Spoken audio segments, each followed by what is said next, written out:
I have been fairly adamant about not revealing his secrets too early, although there have been plenty of good guesses. One thing I can certainly say for sure is that there are no holes in the table, because I wouldn't want to drill holes in my Lego table to make this contraption work. So let's turn the camera around and I'll start to pull some key components off and we'll see how it all goes together.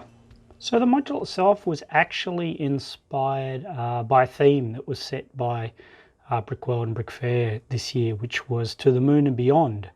So I sort of tapped into my certainly love of all things sci-fi and started thinking about spacey things, and eventually thought, wouldn't it be interesting if I could get a Stargate? The module itself basically centered around two key parts. One was the ability to get these mirrors here while the portal's working, and the second was, surprisingly enough, well, surprising to some, was this little mechanism in here. And I'll just turn this on. So I'd seen this mechanism in a video, these kind of pistons using the little universal joints in here, and wanted to use them. And everything else was kind of designed around having portals and having this mechanism down here.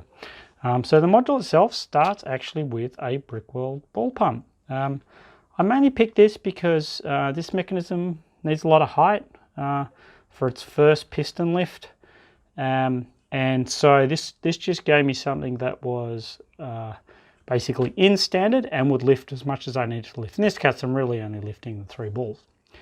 So let's actually start to tear the module down. And first things first, we'll have a look at the portals themselves. So if I just pull this out here, this is the little control box that controls the LED light ring in it. It's controlled by one of these. This is just a simple RGB controller in the sense that I can just pick colors. Oh. If I actually just pick colors like that.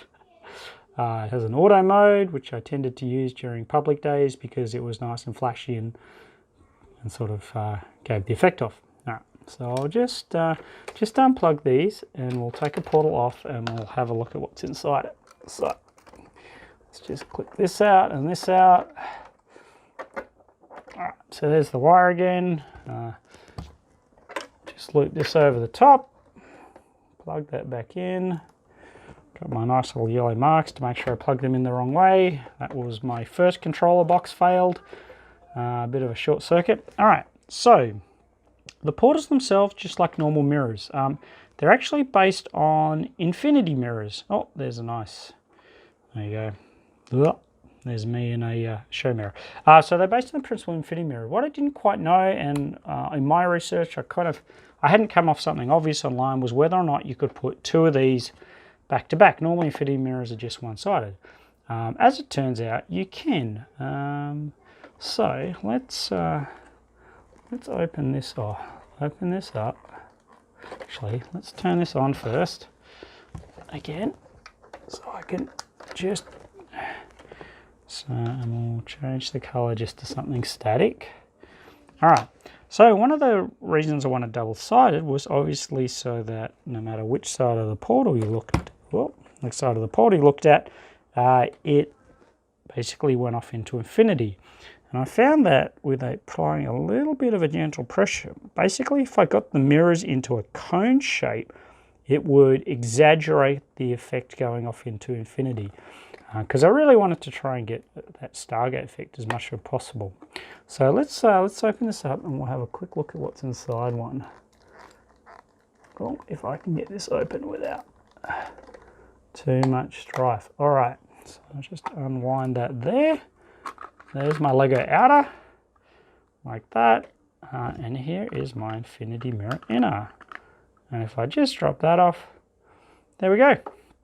So basically what we have is a couple of parallel surface mount LEDs, 4 ring round. We have one side of our mirror there, and the effect really kicks in when you put the second one on, and then you get that effect scrolling off to infinity.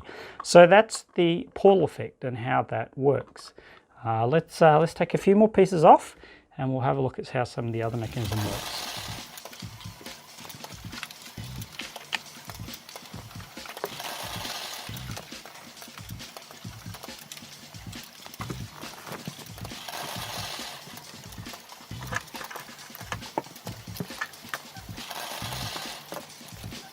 All right, so now we can see the second two key components of the portal mechanism. So there was certainly a lot of guesses around it traveling under the table, and that was close, but that was not correct.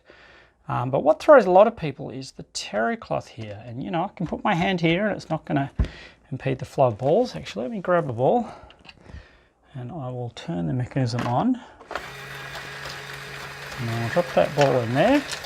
And there it goes. There's a couple popping out the other side. So let's take off one more layer and then we'll really get into what's going on with the mechanism.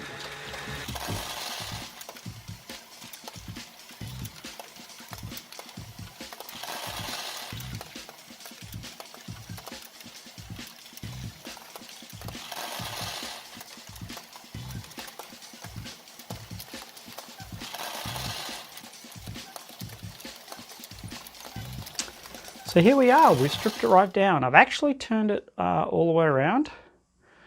So this is actually the input over here, and this is the output over here, but this is so we can see the mechanism here and the input here. What we have here on the input is this kind of big drop and then these curves at the bottom. Now, when I first built this, I used a motor, but what I found was the gravity was more than enough. So if I drop this in here, we'll see that it accelerates and it does bounce back. That's because this end is running a little bit low at the moment, which means this is the low point. When I run this in production, I always make sure this is just a little bit higher so the ball's all roll the way down the end. So once the ball rolls down here, basically it's going to, if I can flick that wrong, it's going to roll along here. And this is about as low as I can get this mechanism without drilling holes in the table. But definitely didn't drill holes in the table. It's going to roll along here and then it's come into this kind of spider gear pickup mechanism. So there are a few challenges. If I drop this out and we have a look, it has to pick up balls from zero, basically right on top of these base plates.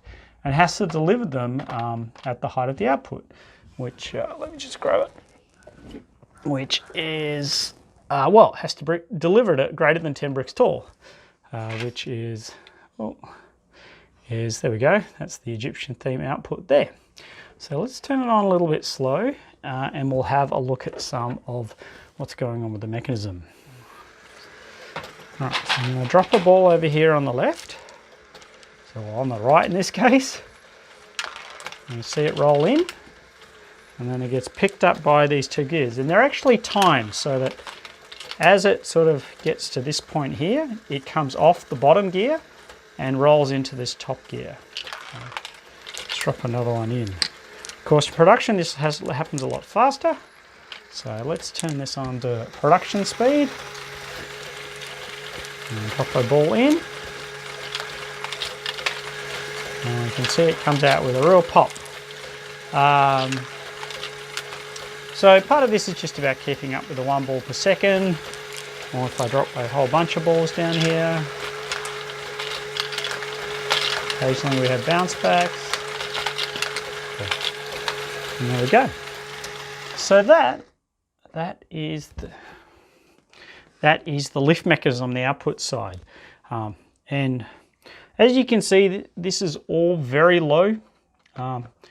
If I drop a ball in here, it's a little bit higher. Oh, yeah, if I drop a ball in here, it looks like there's a lot of clearance, but actually when I put the plate on this side, it is just clearing the ball. So this is about as low as I can go and have a ball roll through.